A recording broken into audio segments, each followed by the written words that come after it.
Hello viewers.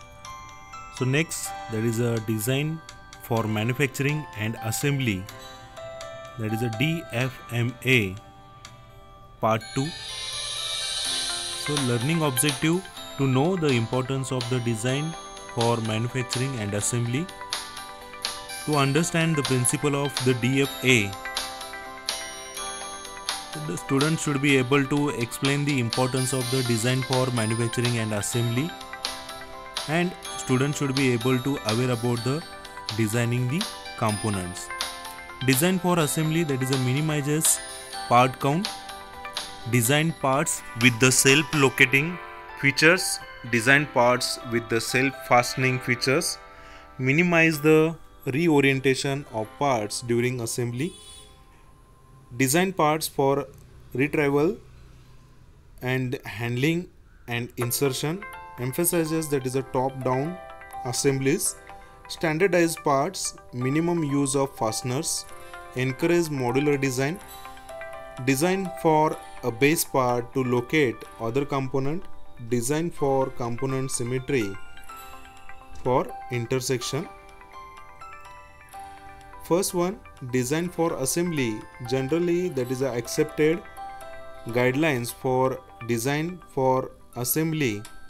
Minimize number of parts. Second, features lesser assembly movements. Provide self-aligning features. Elements visual obstructions to assembly. Reduce the number of tools required and use symmetrical parts for the design for assembly. Minimize the number of parts. Similar of design for manufacturing, reduction in number of parts is a rule of thumb to follow for design for assembly. Less parts, that is less steps required for assembly. We will illustrate this concept in the next slide. Reduce the total numbers of parts. The reduction of the number of parts in product is probably the best opportunity for reducing manufacturing cost. Less part implies less purchase, inventory, handling, processing time, development time, equipment, engineering time, assembly difficulty, service, inspection, testing. Example, roll bar redesign. So 24 parts, 8 different parts or multiple manufacturing and assembly process. Now in figure that is shows, and finally that is the 2 parts and 2 manufacturing process, 1 assembly step. So numbers of parts we can reduce. So these are the numbers of fasteners and the nut bolts we can use. With the less components we can use the 2 parts and the 2 manufacturing processes, 1 assembly step. So we can reduce the total numbers of parts, that will be reduce the inventory, handling, initial cost, development time, equipment, engineering time and assembly difficulty, service, inspection and testing. Develop modular design. For modular design, that is refers to designing the product by organizing the sub-assemblies and component as a distinct rebuilding blocks, that is modules that can be integrated through the configuration to fulfill the various customer and engineering requirements. So first, that is a requirement, that is a faster time to market, that is a reduced cost, higher quality assembly fabrication, fewer resources, that is a requirement. The use of modules in product design simplifies the manufacturing activities such as inspection, testing, assembly, purchasing, redesign and maintenance and service. Use of the standard parts. Those standard parts are available in market. Those standard components can be manufactured in vast quantities, keeping cost down, and standard components are supplied in standard size. Consequently, they are easy to order and safety and quality testing is easier when dealing with the standard components. Often numbers of standard components from a batch will be tested. A standard component are less expensive than the custom made items, and the high availability of these components reduces the product lead times. Now design a part to be multifunctional. Now the multifunctional part reduces the total numbers of parts in the design, thus the obtaining the benefits the given in rule number 1. So some examples are the part to be act both electric conductor and the structural member, or heat dissipating element and structural member. We can take the example. So the pen we can use daily, also that is a daily use item, it is the pen drive.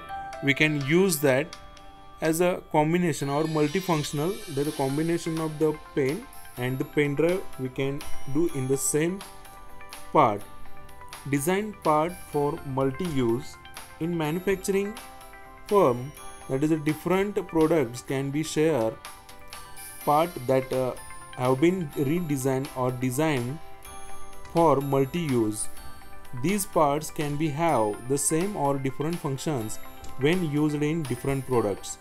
In order to do this, it is necessary to identify the parts that are suitable for multi-use.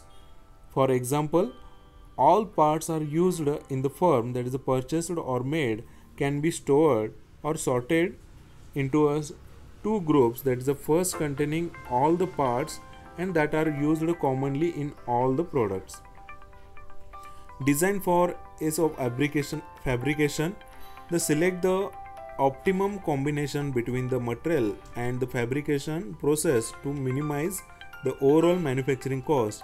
In general, the final operations such as the painting, polishing, finishing and the finish machining, that is should be avoided the excessive tolerances and surface finish requirement so on and are commonly that is found, that is the problems that results in a higher than the necessary production cost. Now avoid the separate fasteners. So the use of fastener increases the cost of the manufacturing the part due to the handling and feeding operation that have to be performed. Besides the high cost of the equipment required for them, these operations are not 100% successful, so they can contribute to the reducing the overall manufacturing efficiency. In general, fasteners should be avoided and replaced, for example by using the tabs or the snap fit. Minimize the assembly direction. All parts should be assembled from one direction if possible. The best way to add parts is from above and the vertical direction parallel to the gravitational direction downward. In this way, the effects of gravity helps to assembly and the process, the contrary to having the compensate for its effect when the other direction are chosen. The handling difficulty. So particularly that is a handling difficulty comes the numbers of parameters, that is a size, thickness, weight, fragility, flexibility, slipperiness and the stickiness. So size is a most important factor to handling the any product.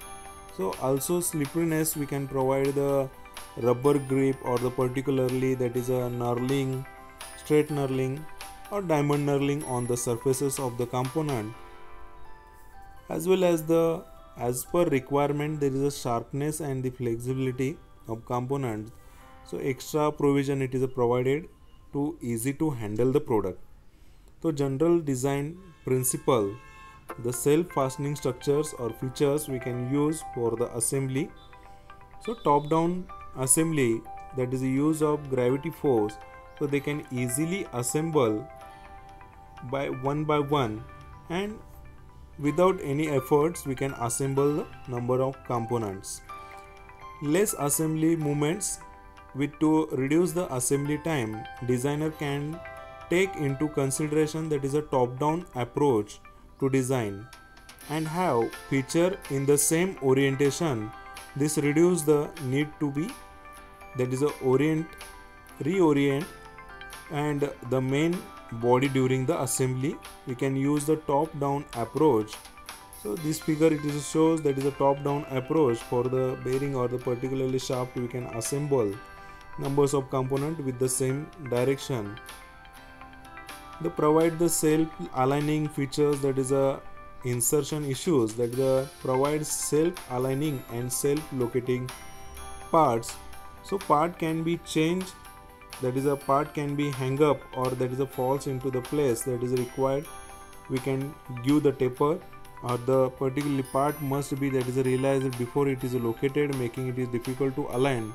We can redesign, increase the length or size as per the required function.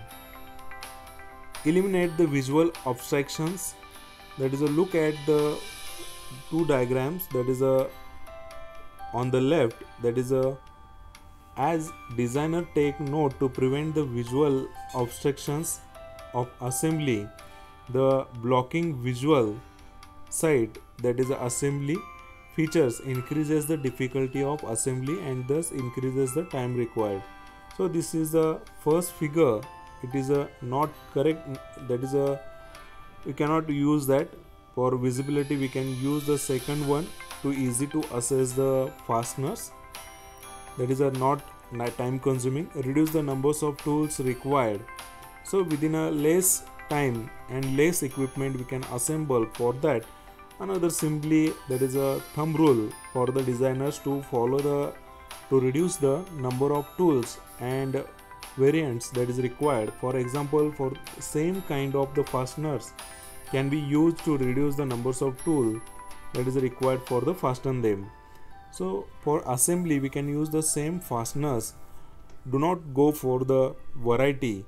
So that is a consuming the less time, and single, that is a equipment we can fasten the component. Use symmetric components.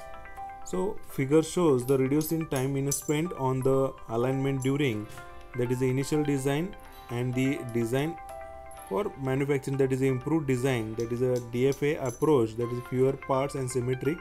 We can give the approach, and within minimum components we can generate the assembly. Design for manufacturing and design for assembly benefit, it reduces the part count, thereby reducing the cost.